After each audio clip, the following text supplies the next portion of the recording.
کلات زمیندار کسان اتحاد کے مرکزی رہنما آغا لال جان احمد زئی نے زمینداروں کے ساتھ کلات ڈی سی آفس کے سامنے احتجاجی مظاہرہ کیا۔ احتجاجی مظاہرے سے خطاب کرتے ہوئے پرنس آغا لال جان احمد زئی نے کہا کہ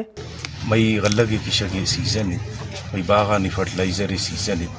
پیش آچے دا باغانی تا مثال یہ چنبوتے یک وشینی سرا تقریباً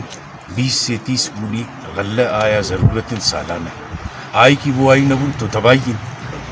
تو مئی ای شدگب کمارا 6 گھنٹہ شما بدے بجلی ما شمارا 6,000 روپی دے ایک این ریگولرائزڈ کنیکشن اشار ریگولرائز بکرے 27,000 روپی معاشی فیسا دے ویسا تو ما دے گئے وتی زندو موتا پر وتی زندگی بچے نہ گا پر نون آپ ایسا تھی کہتا گئے تھا نہ رو گئے تو مہربانی کا نہ کہتا گا وتی چیک کن ایک تا 80 لاکھ مردوں میں زندگی سوال ہے آئی تا لائف سٹاک کو مس آ تھی زمینداری مئی وانگ و زانگ مئی دارو و درمان مئی دورا ہمیشی سر ہے سرکار مارا اچ مدد نہ نہ فرٹلائزر سرا دن سبسڈی مئی کی پشی اے غریبی ان فصل کہت آیام ایران و افغانستان مال کہت ایشام کن تباہ انوش نیوز شکریہ ادا کران کہ میں ابرا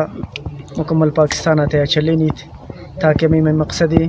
کہ تمام ذمہ دارانی کی 6 گھنٹہ ہمارا بجلی فراہم کرتے تاکہ ذمہ دارانی میں مسئلہ مسائل حل بنتے اور میں ایٹھما مقصد کہ میں دان اکشم میں دان بیانت میں باغانی سیزن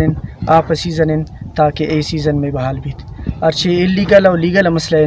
اما انشاءاللہ سرکار اگر نندم میں انلیگل تاکہ لیگل کنت اما مناسب قیمت یا پتہ کہ زمیندار میں شادہ کر نان شبینہ کے محتاج زمینداروں کے وفد نے بجلی کی طویل لوڈ شیڈنگ کے حوالے سے chairman district council prince Irfan Karim اور وائس چیئرمین میر مقبول لانگو سے ملاقات کی۔ اس موقع پر چیئرمین ڈسٹرکٹ کونسل کا کہنا تھا کہ ہم زمینداروں کے مسائل سے خود واقف ہیں کہ اس کو چیف سے ملاقات کر کے بجلی کے مسائل کے حل پر بات چیت کریں گے۔ اگر کس کو ہمیں بجلی فراہم نہیں کر سکتا تو کم سے کم ہمارے لیے شمسی توانائی کے سسٹم منظور کروائے تاکہ زمینداروں کے مسائل حل ہو سکے۔ ان کا مزید کہنا تھا کہ ہمارے ان کنیکشنز کو لیگل کرنے پر اپنے بل وقت پر جمع کرنے کو تیار ہیں۔ اگر ہمارا مسئلہ حل نہیں ہوا تو ہم زمینداروں کے ساتھ مل کر روڈ بلاک کرنے پر مجبور ہوں گے۔ Wash news Kalat.